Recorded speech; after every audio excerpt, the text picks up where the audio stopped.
¿Qué tal? ¿Cómo están? Muy bienvenidos. Esta es una nueva edición de Chacra TV Noticias y algunos de los temas centrales que vamos a estar comentando son los siguientes.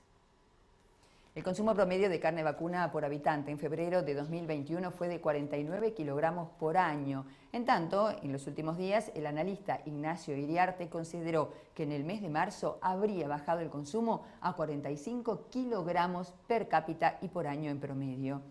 El dato fue proporcionado en este caso en comparación con registro de 12 meses atrás y habría experimentado una caída del 3,2%.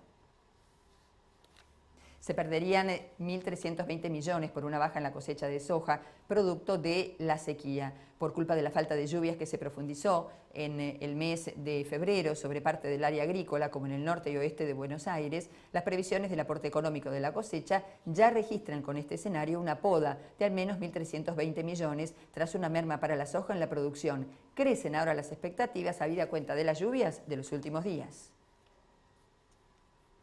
En el inicio de 2021, el volumen exportado de carne vacuna se ubicó por encima de las 48.000 toneladas peso producto.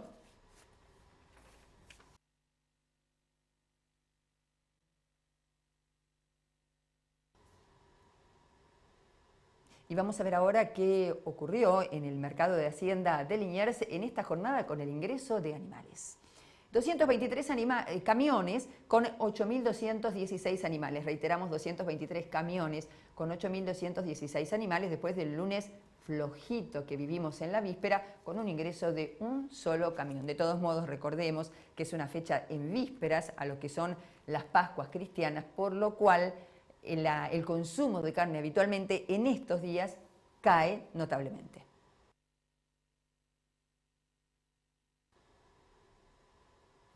Y vamos a ver ahora qué ocurrió con los mercados granarios en la última rueda de operaciones. Ahí tienen los cierres en Estados Unidos, una jornada con ajustes de cara al crucial informe del USDA del próximo miércoles sobre stocks y área sembrada, con fondos muy comprados, el petróleo en alza y un dólar cada vez más fuerte. La soja cerró con bajas ante el avance de la cosecha en Sudamérica, un clima favorable para las siembras en el medio oeste estadounidense y datos de embarques que no movieron la aguja. Maíz en baja en medio de ventas técnicas, con chance de un gran avance de las siembras tempranas en Estados Unidos ante un clima seco que se anuncia para el corazón productivo del país. El trigo anduvo a los tumbos, castigado por la fortaleza del dólar, la caída de precios en el Mar Negro y la ausencia de contratiempos climáticos en las principales regiones productoras del planeta. Sobre el final de la rueda encontró compras de oportunidad. Wall Street mixto ante el derrumbe de un fondo de cobertura que arrastró a varios bancos importantes. La noticia opacó la buena señal que implica la liberación del canal de Suez. Y vamos a ver ahora qué ocurrió con la cotización de las principales monedas en la víspera. El cierre fue el siguiente: para el dólar oficial, para la compra 91 pesos con 61, para la venta 97 pesos con 61, marcando una tendencia alcista. No hubo cambios en el dólar informal, que se ubicó para la compra en 137 pesos, para la venta en 142. En el caso del dólar mayorista hubo una leve suba, compra 91,71 y para la venta 91 pesos con 91 centavos. Finalmente, la cotización del euro cayó en la víspera al ubicarse en 106 pesos con 79 para la compra y en 113 pesos con 58 para la venta.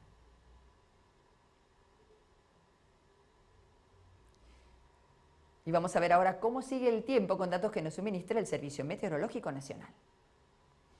En el caso del día de hoy, para lo que resta de la mañana, 16 grados la temperatura promedia con cielo despejado. Hacia la tarde estará algo nublado con una máxima de 23 grados y a la noche habrá 18 grados centígrados en promedio con cielo despejado. Para los próximos días, miércoles 15 grados la temperatura mínima pronosticada con una máxima de 24 grados con el cielo mayormente nublado. Para el Jueves Santo, mayormente nublado, 16 grados la mínima, 23 la máxima que se ha pronosticado. Para el día viernes, parcialmente nublado, la mínima 16 grados y la máxima pronosticada 24 grados centígrados. De acuerdo con datos que hemos obtenido en las últimas horas, el consumo promedio ya cerrado formal del mes de febrero fue de 49 kilogramos per cápita al año. Este dato es el promedio móvil considerando los últimos 12 meses. En comparación con el registro de 12 meses atrás, mostró una caída del 3,2%. En tanto, al comparar con el pico alcanzado en febrero de 2008, que era de 68 kilogramos 900 por habitante al año, cuando el consumo interno se vio muy favorecido por la elevadísima liquidación de existencias y las menores exportaciones, la caída fue de casi el 29%. Si lo pasamos a kilos, serían casi 20 kilos menos por habitante al año.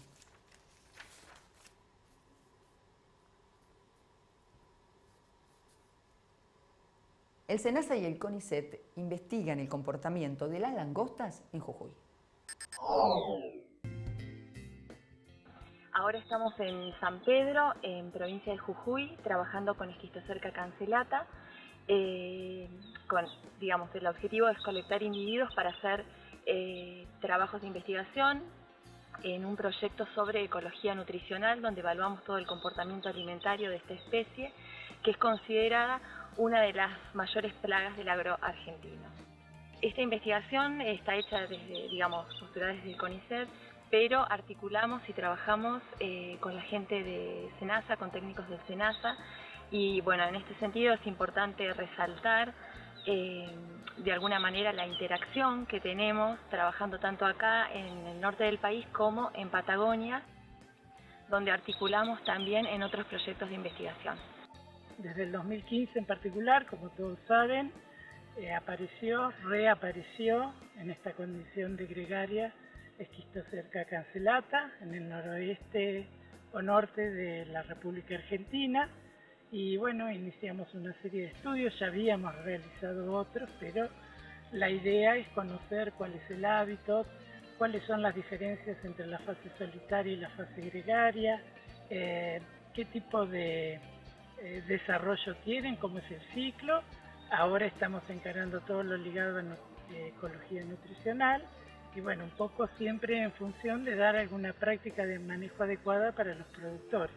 Este viaje en particular ha tenido como objetivo poder colectar langostas, ya que en provincia de Buenos Aires no las tenemos, pero bueno, siempre hemos interactuado, todos estos proyectos se pueden realizar por el apoyo que se cuenta del SENASA. A partir del trabajo conjunto que estamos haciendo con el CONICET, el objetivo es el aporte acerca de la biología y ecología de la langosta sudamericana, para que estos conocimientos puedan ser trasladados a las actividades que hace el SENASA de monitoreo y control, y así poder eficientizar y efectivizar los mismos, orientando mejor estas acciones y así logrando que el impacto de la plaga sobre los cultivos, sobre las pasturas, sea mucho menor. ¿Cuál es la situación actual de los comedores que forman parte de la Red Argentina de Bancos de Alimentos? Esto es considerando la situación de la pandemia. ¿Y qué importancia tiene para la Red Banco de Alimentos que desde el sector oficial se tome en consideración la importancia que tiene el tema de desperdicio de alimentos? Seguimos en Chacra Televisión y ahora vamos a conversar con Liliana Cagnoli. Ella es presidenta de la Red Argentina del Banco de Alimentos y nos va a comentar sobre este informe que realizaron por el mes de la mujer, sobre qué pasó en pandemia, si hay desigualdad o no dentro del Banco de Alimentos y mucha información más. Hola, ¿qué tal? Buenos días, Mariela, muchísimas gracias. Un gusto poder estar acá con vos y contando cómo fue este 2020 que pasó, bastante extraordinario, atípico y desafiante para todos. Desde la Red Argentina de Bancos de Alimentos, por supuesto que trabajamos, nuestra génesis, nuestra razón de ser es el alimento, evitar que este alimento se tire, trabajar sobre la malnutrición y llegar con este alimento a las personas que realmente lo necesitan. Por supuesto que trabajamos otros temas transversales, como es el tema de género, y hicimos un reporte, básicamente hicimos un diagnóstico situacional de cómo atraviesan las cuestiones de géneros en el mundo de bancos de alimentos. Actualmente en el mundo de bancos de alimentos somos 25 en el país, todos los bancos forman parte de la red argentina de bancos de alimentos, y hay 197 mujeres en diferentes puestos. Los puestos de trabajo pueden ser desde encargado de depósito, administrativo, área social, cualquiera de las áreas que un banco de alimentos administra o tiene. A esto sumale que hay 19 mujeres más en puestos de dirección de los bancos o bien presidentas de los diferentes bancos. Esto es un poco a nivel estadística, cuál es la situación de la mujer, cuál es el rol de la mujer, la importancia del rol de la mujer en los bancos de alimentos. Para nosotros, como organización, claramente nuestro rol, el de la mujer, es clave, y más en organizaciones de este tipo de trabajo, ¿no? En donde la mujer entendemos que por cualidades propias a su razón, digamos, a su manera de ser, es que somos empáticas, conciliadoras, y bueno, esta posibilidad que nos da la vida de ser madres nos permite construir equipos también. Antes de la pandemia, realmente, bueno, teníamos un mundo diferente en todos lados, y la pandemia dejó ciertas secuelas que demostraron cómo esta brecha entre hombre y mujer se crecen, ¿no? ¿Qué es lo que sucedió? Las mujeres tuvieron que quedarse en su casa, al igual que los hombres, pero no todos, porque por ahí la mujer tiene que asumir un rol más de cuidado de la casa. Cuando hablamos del cuidado de la casa es tanto la higiene de la casa como el cuidado y la atención de sus hijos. Y en paralelo, seguir haciendo sus actividades laborales. Esto es lo que nosotros estuvimos viendo y analizando y sacando reporte a través de tanto de la ONU como de la UNESCO.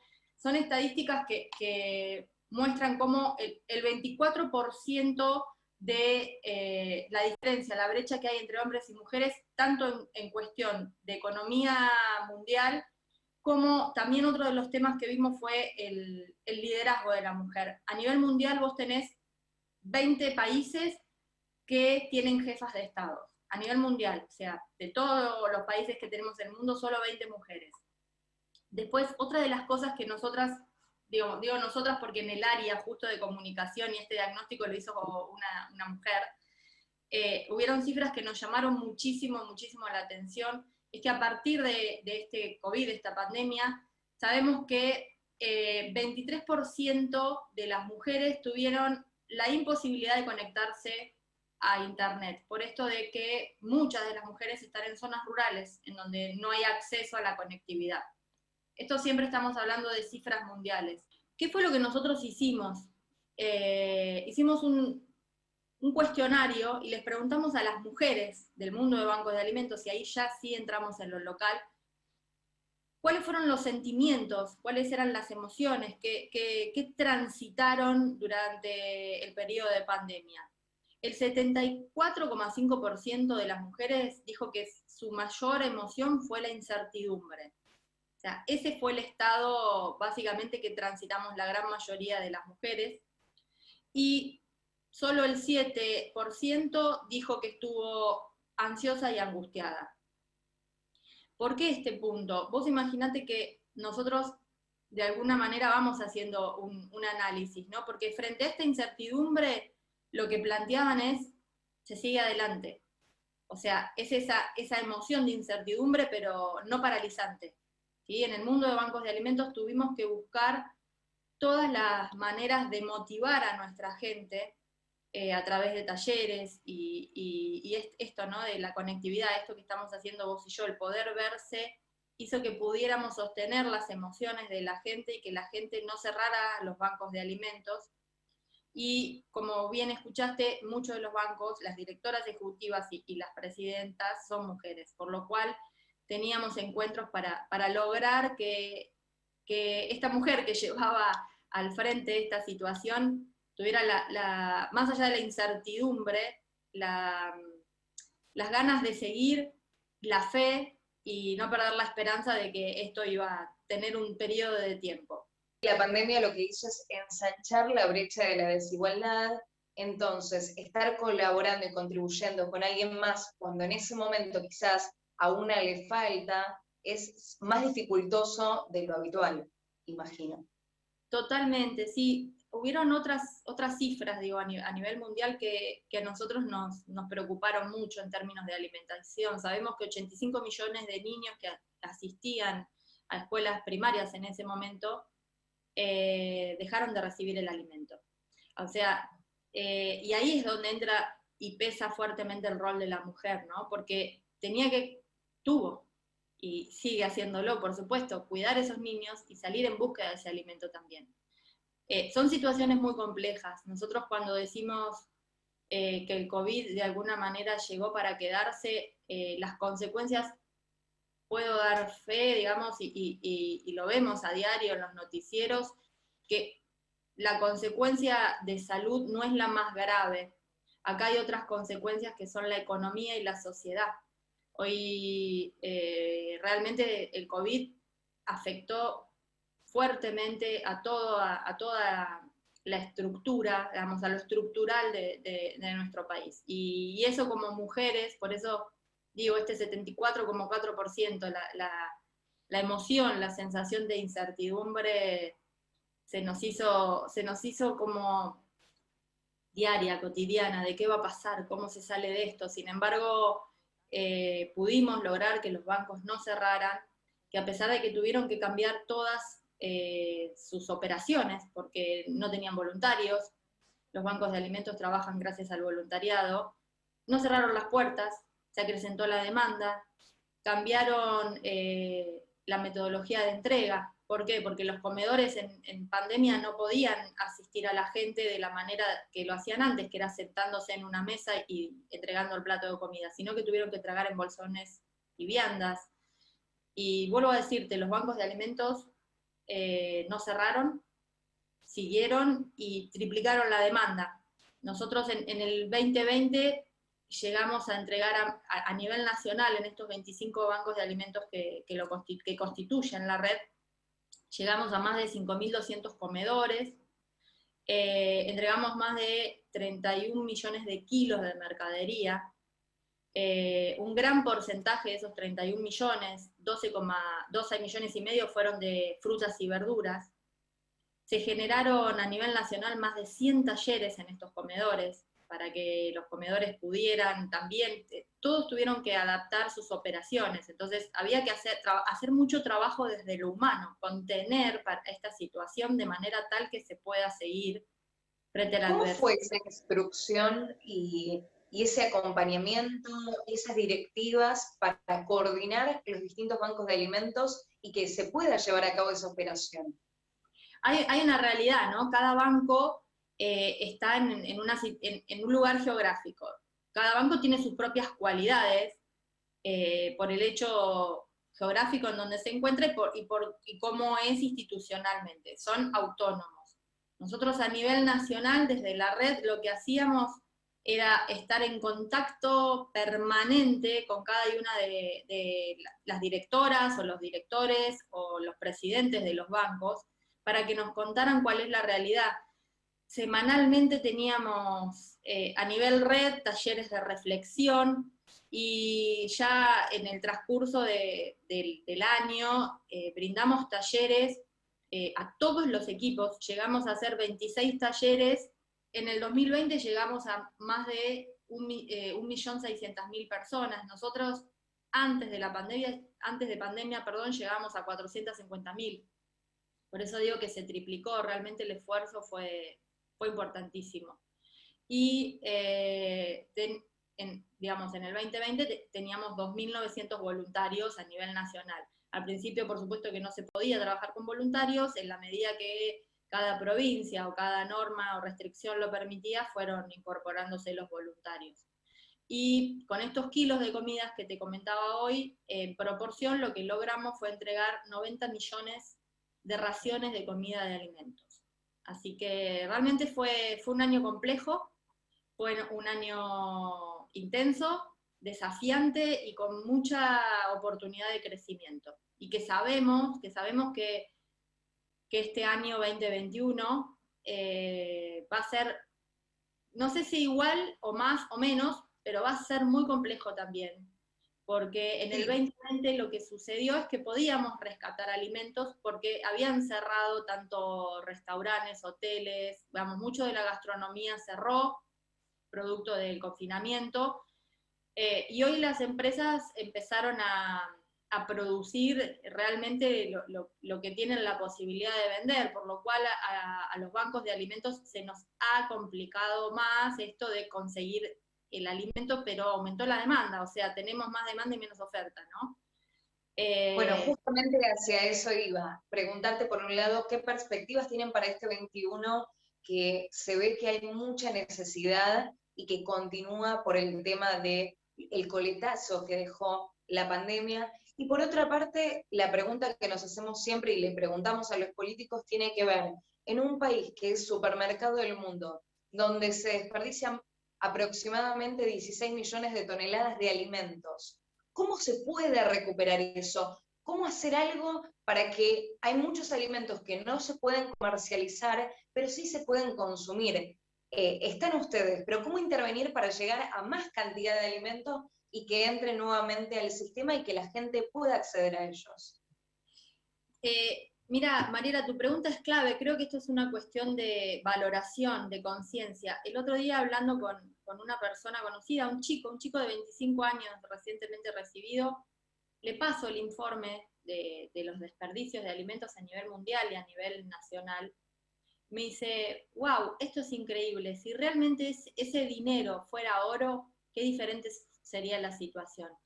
Y es verdad, un chico de 25 años me lo dijo, yo nunca lo había pensado, y como muchas veces uno le da valor al dinero y no le da valor a lo esencial, ¿no? Que es el alimento, que es lo que nos permite estar vivos.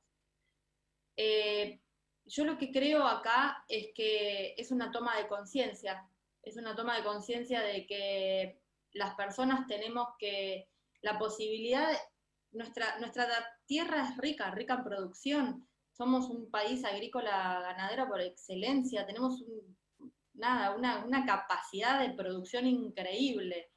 Quizás muchas veces lo que esté haciendo falta es desde la conciencia o a leyes que de alguna manera permitan que este recupero sea, no sé si la palabra sería premiado, ¿no? Pero valorado para la industria, para el productor, porque muchas veces con el afán del trabajo diario, uno pierde el foco en lo importante y trabaja sobre lo urgente, ¿no? Y vuelvo a esta frase que me dijo este chico, si eso fuera oro, perdé cuidado que absolutamente nadie dejaría que se desperdicie o quede tirado, tanto en el campo o en una góndola o adentro de la heladera de la casa.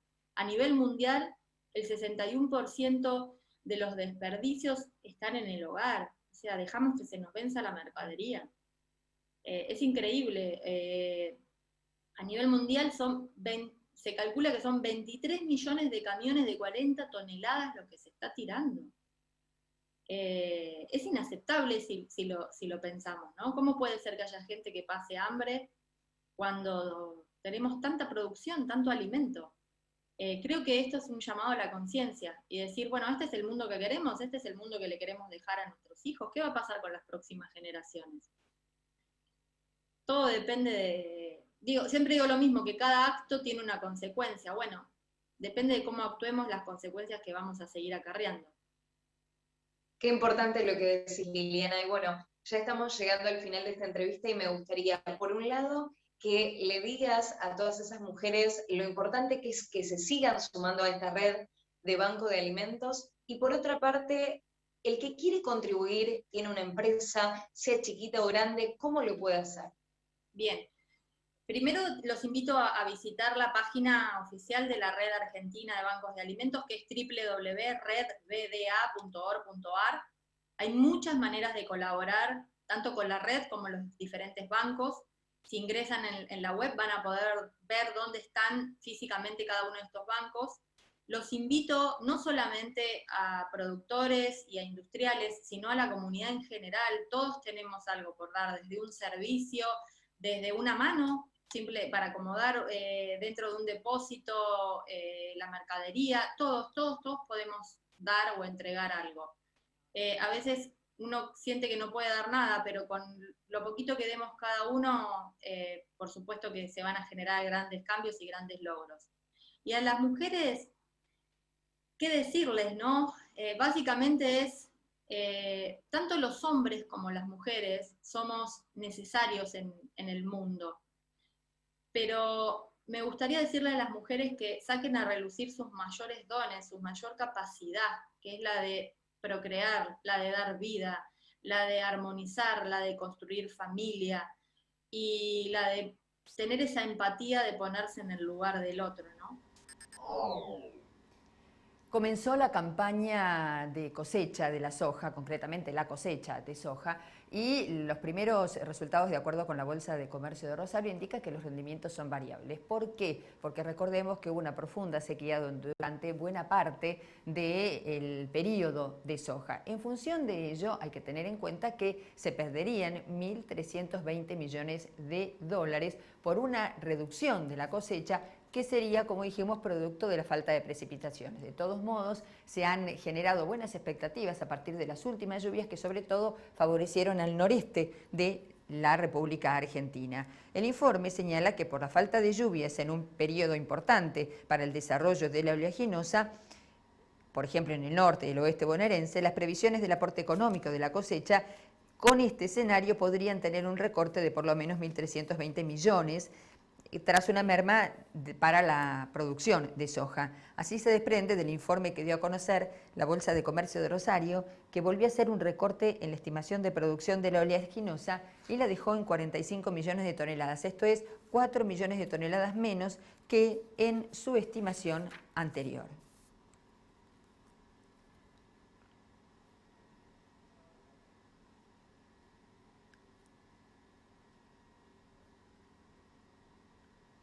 En el INTA Pergamino estuvieron desarrollando una serie de estudios vinculados con todo el proceso de la soja, desde la siembra y hasta la cosecha. Al respecto se refiere el ingeniero Gustavo Ferraris. Bueno, vamos a caracterizar entonces cómo es la secuencia de determinaciones en el cultivo de soja.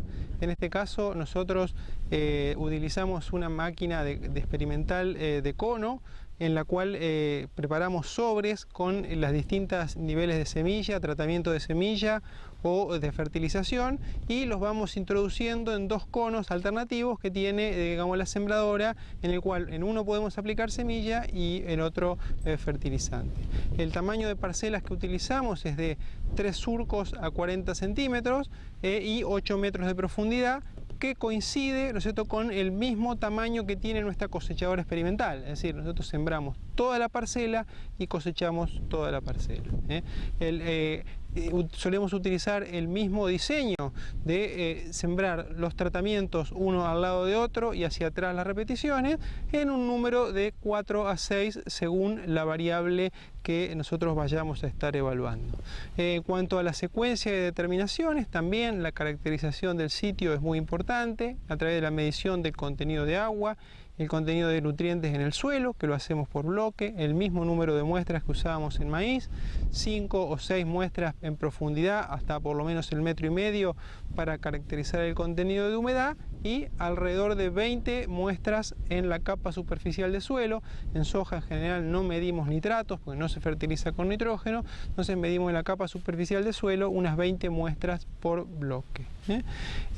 Luego, ¿no es cierto?, de establecer los bloques, procedemos a la siembra con esta sembradora de cono, que lleva un trabajo muy intensivo de marcación y también de tratamientos al momento de la siembra, ya que muchos de ellos, por ejemplo los tratamientos biológicos, tenemos la necesidad de hacerlas en el mismo día que vamos a sembrar. Entonces tratamos la semilla, preparamos los sobres y sembramos, ¿no es cierto?, en el mismo día. En otros casos, por ejemplo, tratamiento de fertilización con fertilizantes químicos, podemos preparar los sobres varios días antes. La máquina, digamos que es la máquina de cono, el cono se autolimpia de manera que nosotros sembramos todos los tratamientos, ¿no es cierto?, de manera ininterrumpida. Una vez sembrado, a los pocos días, 7 días, 15 días, depende de la variable que estemos estudiando, hacemos una medición, un recuento de plantas, y luego, ¿no es cierto?, hacia el estado de 4 hojas o R1, hacemos un corte de 1 metro, ¿no es cierto?, de toda la longitud del surco para analizar el contenido de materia seca acumulado.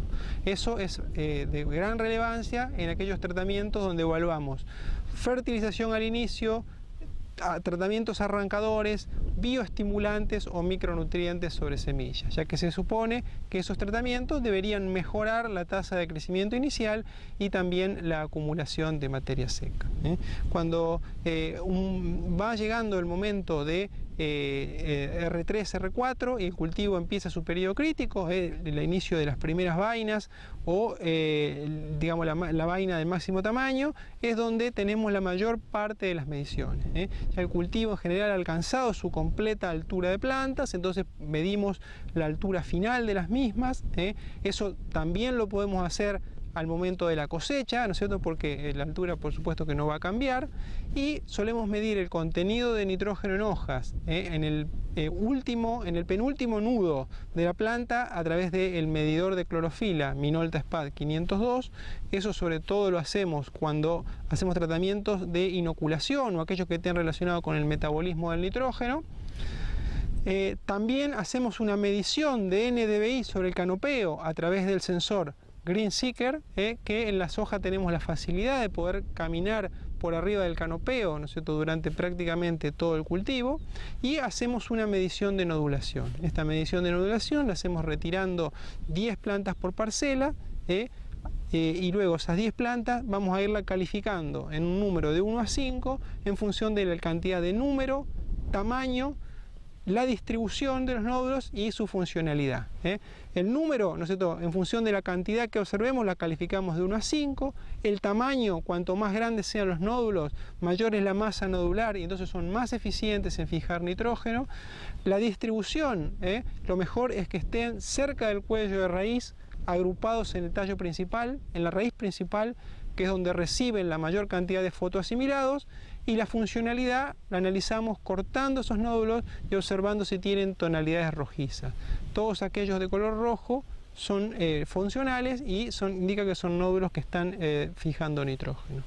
Luego, más adelante, en la precosecha, sacamos plantas, contamos el número de nudos, el número de vainas y el número de granos, que es básicamente los principales componentes de rendimiento.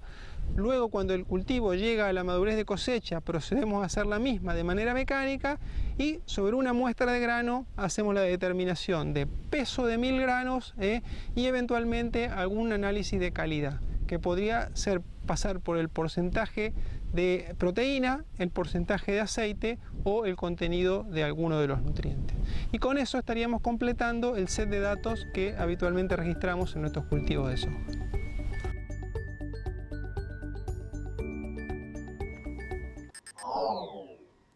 Hacemos aquí una pausa muy breve y enseguida regresamos.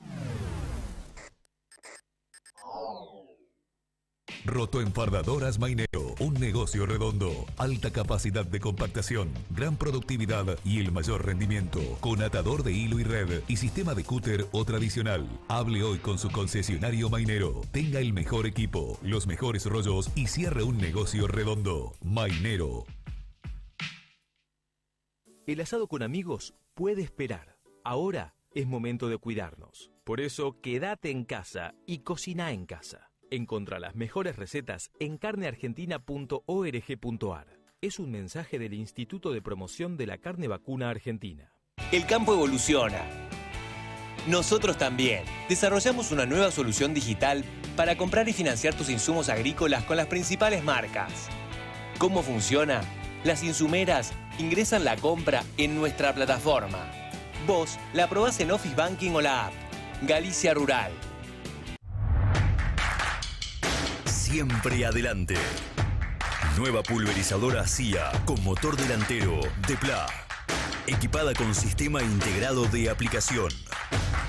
El modelo que faltaba para tener la línea de pulverizadoras más completa del mercado.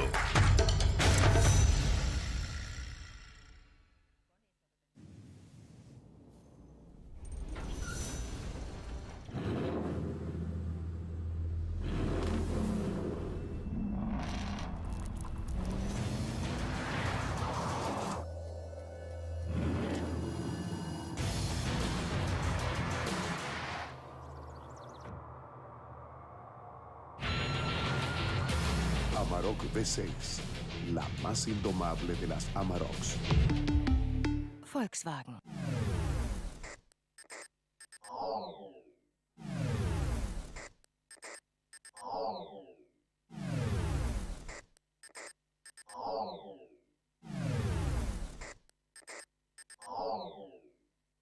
Por estos días, cuando el agua dulce cobra suma importancia para el desarrollo de cualquier actividad en cualquier lugar del mundo, en Corrientes están trabajando con el desarrollo de los humedales.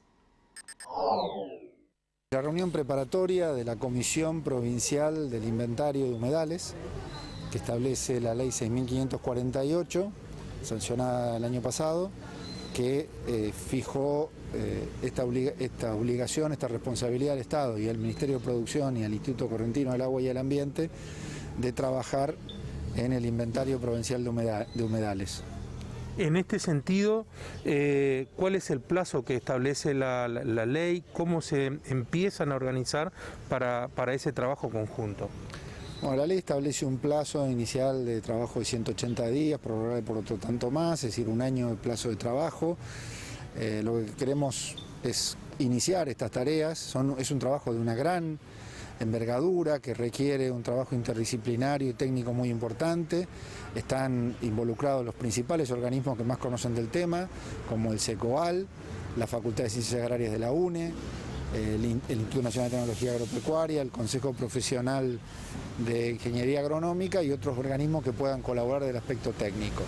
También vamos a trabajar con un consejo consultivo que esté siguiendo al tanto de la información que se va generando, con el objetivo de que podamos tener esta herramienta que es fundamental para el ordenamiento territorial de la provincia de Corrientes y para poder demostrar que Corrientes trabaja en un entorno de desarrollo sustentable en el cual nuestra producción es amigable con la naturaleza. En este sentido, también varios de los organismos que participaron ya tienen una vasta experiencia con aportes técnicos, documentales, que lo han hecho con la provincia, incluso en algunos de los proyectos de leyes nacionales.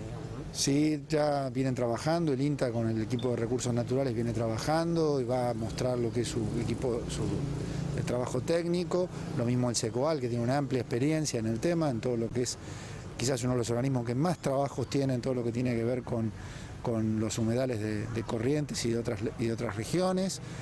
Y también la facultad desde ya tiene sus...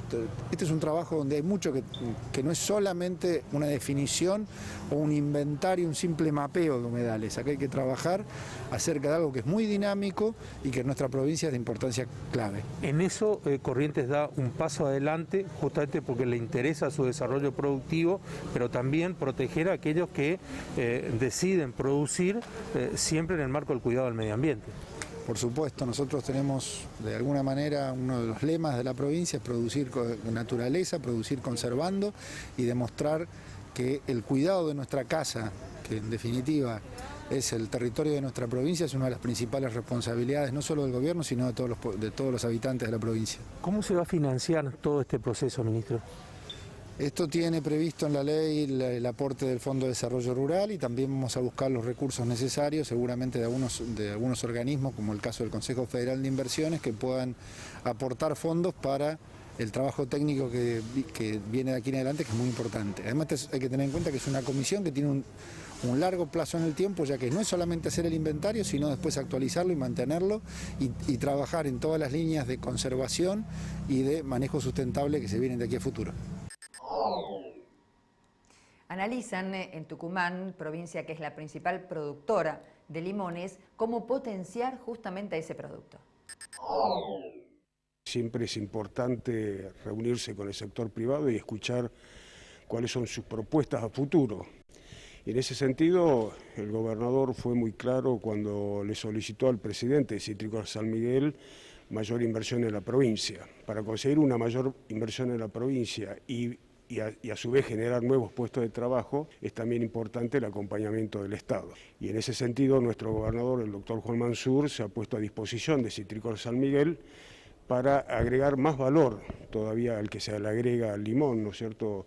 El limón hoy en Tucumán genera el 50% las divisas en concepto de exportaciones. Entonces, todo lo que sea inversiones destinadas a la producción de productos, valga la redundancia, innovadores y de gran demanda mundial nos parece muy importante. Fue una muy buena conversación con el gobernador y el ministro.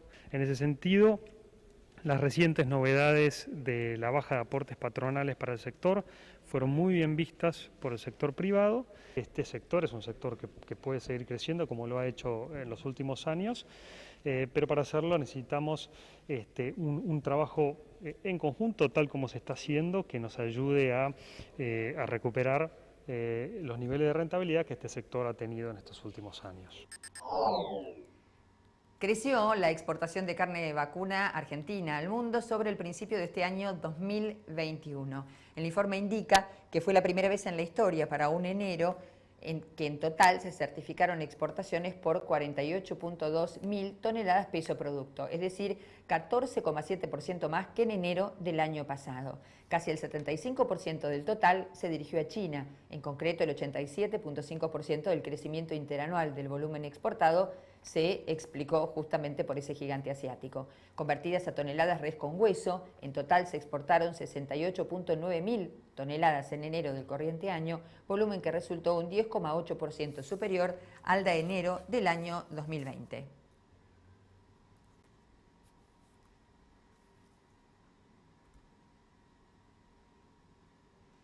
¿Sabés cómo se hace el control de faena de cabritos y cabras que se exportan hacia el continente asiático? Te mostramos cómo.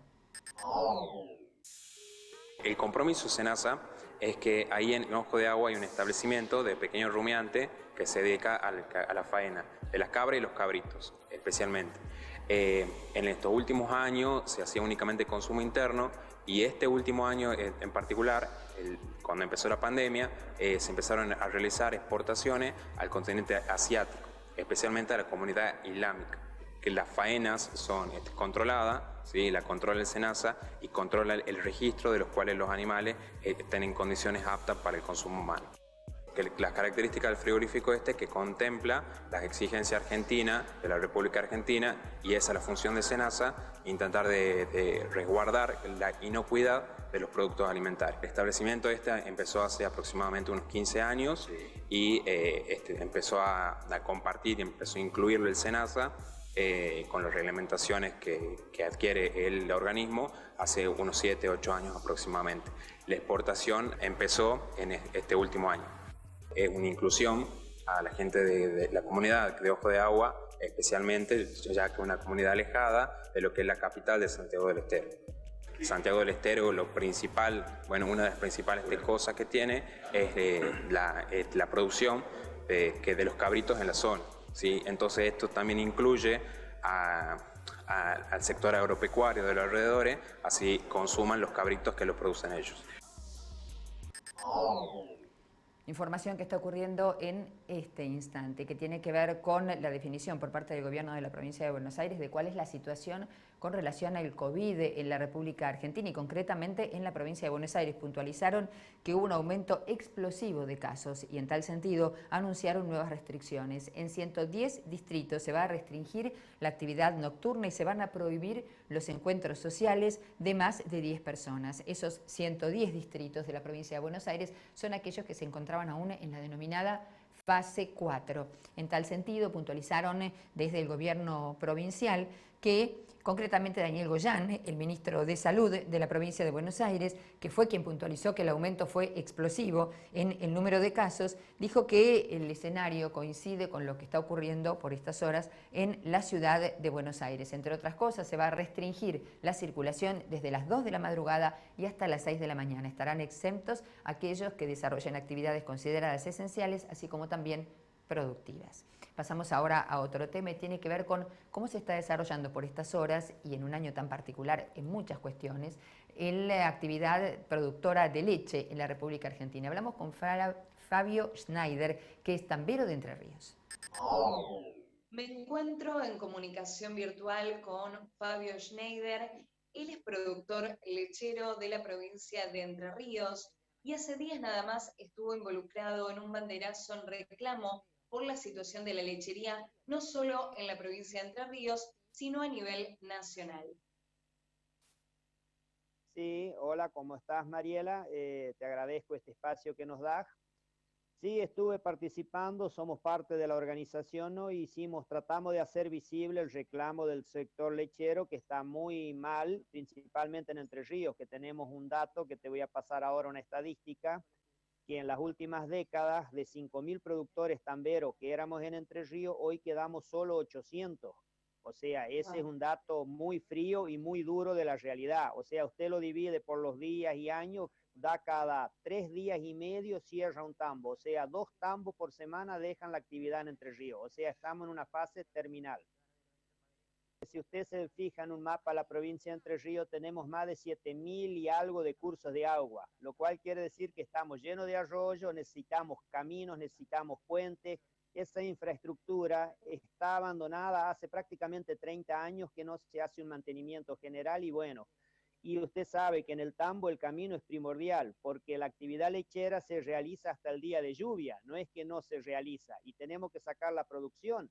Y hoy eso genera costos y genera que en muchas zonas que antes había familias tamberas, que las que hoy faltan, que están muy lejos de los asfaltos, de buenos caminos, dejaron la actividad y se fueron las generaciones nuevas, emigraron a la ciudad, quedaron las famosas taperas, es lamentable, ¿no?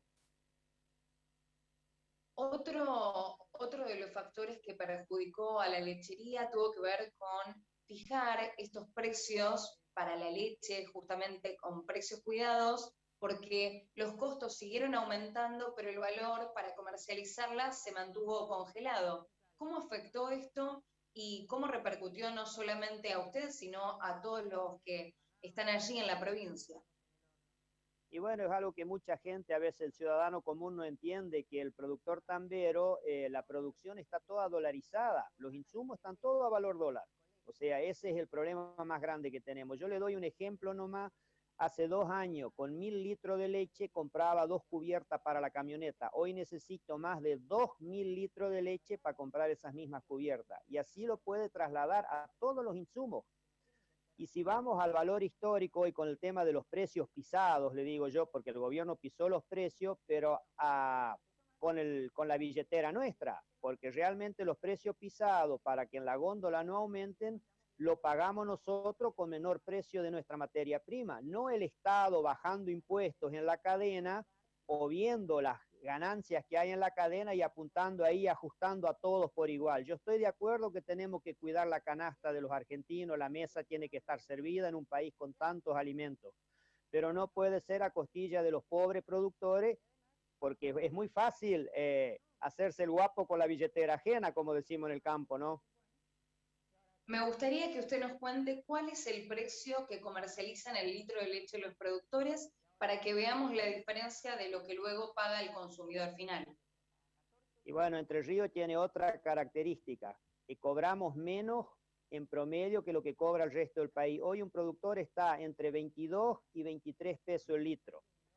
Y el costo que tenemos hoy para producir está en 34. Entonces los 11, 12 pesos que nos faltan es quebranto, es como estar todos los meses en descubierto en el banco, ¿me entiende? Estamos a quebranto, esa es la realidad. Y después usted traslade ese precio que nos pagan a nosotros, al consumidor, ahí en el medio, en esa cadena, se podrían hacer algunos ajustes, porque uno habla con los amigos industriales y te dicen que el gran problema que ellos tienen hoy por hoy, que no se resuelve de una vez, es con el gremio de Atilra y con el tema de la carga impositiva.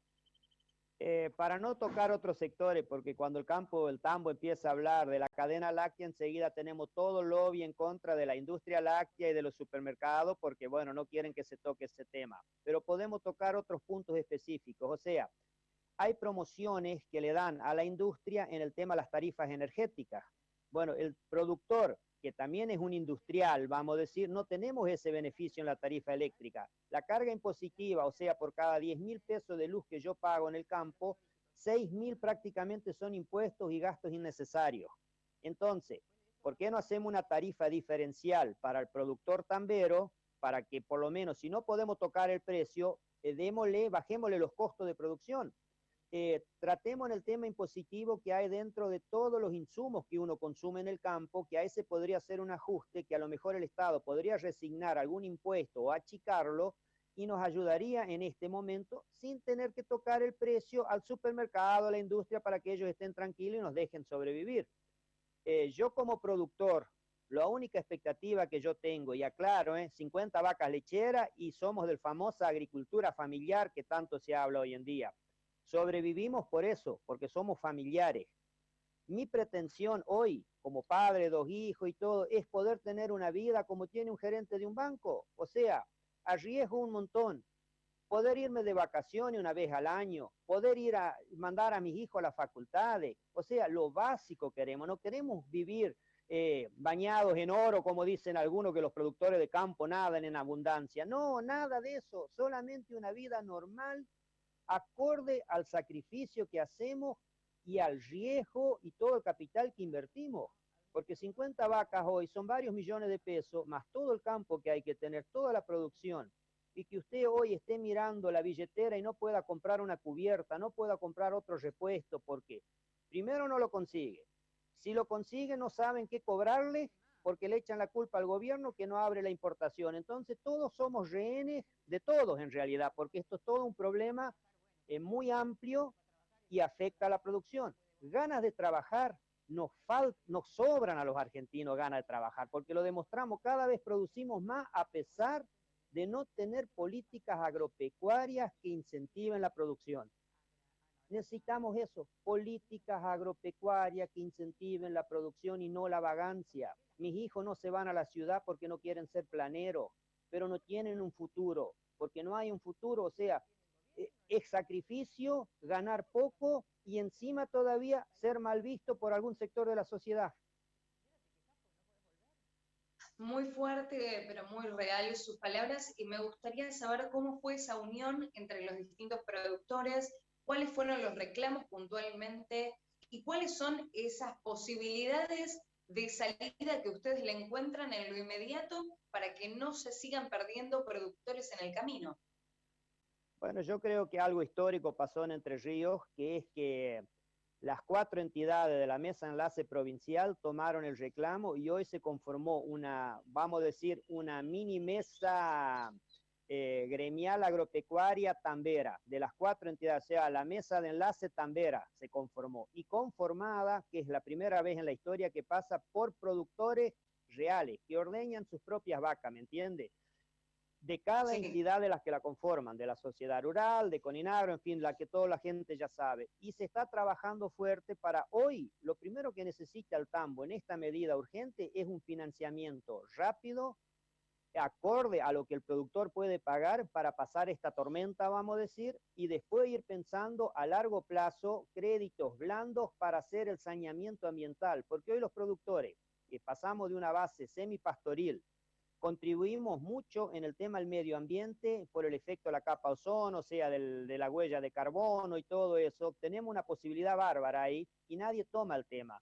Pero nos faltaría el tratamiento de efluente, de reconvertir esa parte, pero eso se hace con financiamiento a largo plazo, como para decir, hoy el productor va a ser sustentable, vamos a tener un sello de productor verde o orgánico, como quieran llamarlo, para generar un valor agregado y darle un futuro al pequeño y mediano productor. O sea, políticas y cosas hay, pero el tema es conseguir la voluntad política que se le lleve el apunte al sector tambero. Pero hoy yo tengo esa esperanza puesto en eso, que en lo gremial las 4 entidades tomaron el reclamo y en Entre Ríos no había ninguna institución que convoque a los productores, y hoy está.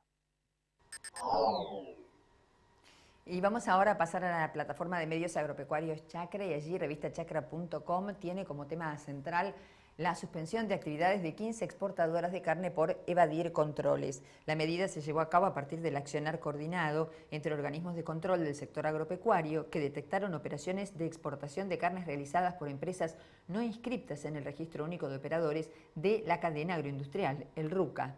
En tal sentido, puntualizó que se han decomisado más de 40 toneladas de carne congelada que tenían como destino la exportación de manera irregular. La cartera que conduce Luis Basterra en un comunicado señaló que la medida se llevó a cabo a partir del accionar coordinado entre los organismos de control agropecuario.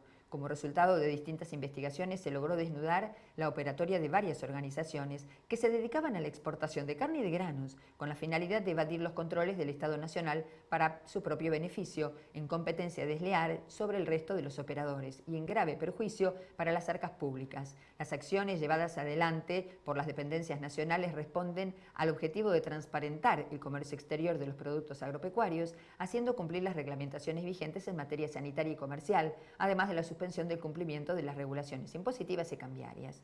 Al día de hoy se han suspendido las actividades de 15 empresas exportadoras y se encuentran interdictas más de 40 toneladas, como puntualizamos. Ahora, ¿qué va a suceder una vez finalizadas las inspecciones? Bueno, el Ministerio de Agricultura va a realizar denuncias a cada organismo según la competencia. Por ejemplo, la AFIP, el Banco Central, la aduana y la Unidad de Información Financiera. Desde el sector cárnico, en tanto, las tres principales entidades, el Consorcio de Exportadores de Carnes Argentinas, el ABC, la Federación de Industrias Frigoríficas Regionales y la Unión de la Industria Cárnica, hicieron referencia a una serie de operativos llevados adelante por autoridades y enfatizaron que desde el sector privado venimos impulsando desde hace tiempo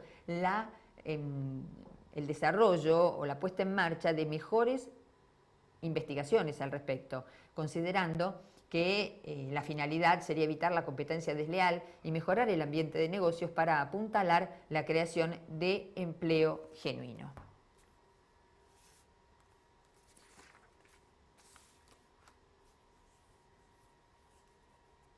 Saben ustedes que en Santa Fe, y concretamente en la rural de San Justo, se llevó a cabo un encuentro de criadores de ganado bovino. Estuvimos conversando con uno de los organizadores para que nos cuente cuáles fueron las principales conclusiones a las que se abordó.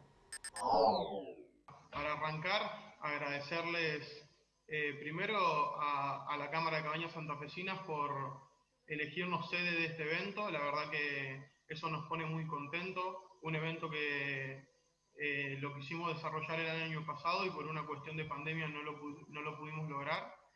Bueno, y se llevó a cabo este año. Así que la verdad que bueno, agradecerles y muy contentos por esto. Y bueno, fue un encuentro que la verdad que salió muy bueno. Y también agradecerle a todos nuestros patrocinadores que nos estuvieron acompañando, que bueno, que es una pata muy fuerte para que todos estos eventos se lleven adelante. El encuentro de criadores tuvo dos modalidades. La primera fue virtual, donde se trató todos los temas teóricos, y la segunda fue presencial, donde se vio y se hizo las prácticas, y por eso de esa manera elegimos hacerlo presencial.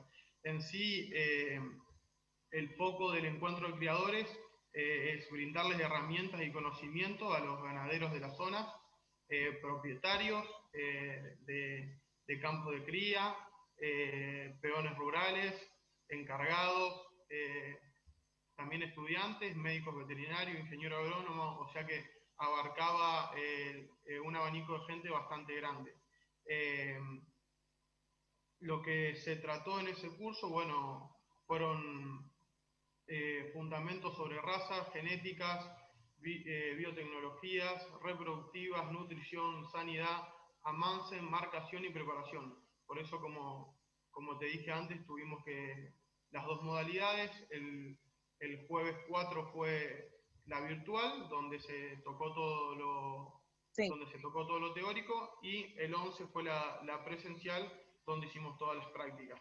La verdad que bueno, muy contentos. En el día 4 estuvimos más de 250 conectados, y en el presencial tuvimos más de 100 personas, donde bueno, con los protocolos correspondientes pudimos disfrutar de una jornada junto a todos la gente que participó y también a nuestros patrocinadores. Agradecerles a ellos particularmente porque primero por el acompañamiento año a año en la sociedad rural, por confiar en nosotros, por confiar en esta comisión, y la verdad que, como dije anteriormente, es una pata muy fuerte para poder realizar todos estos eventos, donde bueno, hoy se realiza la primera edición de este encuentro de criadores, pero es un programa que tiene mucho futuro y que se va a hacer año a año. Bueno, y además del encuentro que ya se realizó, se suma otra nueva actividad que va a ir del 28 al 30 de abril, que es el 7º curso de inseminación artificial en bovinos. También va a ser en modalidad presencial y bueno, por supuesto estamos intrigados con ello. Sí, como vos dijiste, son 3 días, del 28 al 30 de abril. Es el 7º curso de inseminación artificial que bueno, que es como legendario acá en la sociedad rural. Hacemos uno por año y la verdad que bueno, que tenemos el agrado de contar con disertantes muy buenos. En este caso Pablo Viga va a ser el médico veterinario en que lo va a brindar. Y bueno, y también se hace, por ahí es más reducido, tiene capacidad de entre 18 y 20 personas, no tanto por protocolo, sino porque de esa forma, como tiene una parte teórica que se hace el día 28 y el 29 y 30 se realizan las prácticas, que las prácticas se realizan bueno, con animales en el sector de la sociedad rural, en el sector de corrales donde está la manga, y ahí se lleva a cabo la parte práctica, que en sí consiste en lograr que cada alumno salga inseminando, en este caso, una vaca. O sea que por eso la cantidad de gente es de 20, no puede ser más, porque bueno, la idea es que la práctica se haga lo más extensa posible. Por eso, bueno, esto se brinda solamente con 20 participantes. Sí, es 20 participantes a lo largo de los 3 días. El 28 se hace la parte teórica y 29 y 30 se hace la parte de práctica. En sí este curso está destinado a productores, profesionales, estudiantes y bueno, y también operarios rurales, como siempre. Perfecto. No sé si ya comenzó la inscripción o cómo pueden hacerlo. Las inscripciones están abiertas, se pueden comunicar por nuestra página web o por los teléfonos de la Sociedad Rural de San Justo, y mediante un link se pueden hacer la inscripción y los pagos. Y también aprovecho a contarte que bueno, que tenemos un calendario bastante amplio este año en cuanto a lo que es capacitaciones. La sociedad rural el año pasado estuvo desarrollando la parte educativa, y bueno, y este año queremos aún más trabajar en eso y que sea más completa.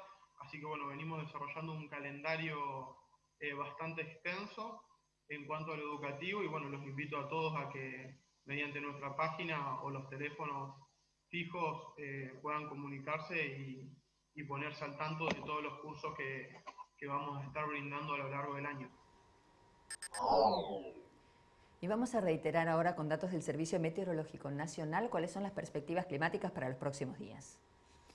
Para este miércoles, mayormente nublado, 15 grados la temperatura mínima, 24 la máxima, en tanto que para el día jueves, 16 grados la temperatura mínima, 23 la máxima, mayormente nublado. Para el viernes se prevé cielo parcialmente nublado, la mínima 16, la máxima 24 grados centígrados.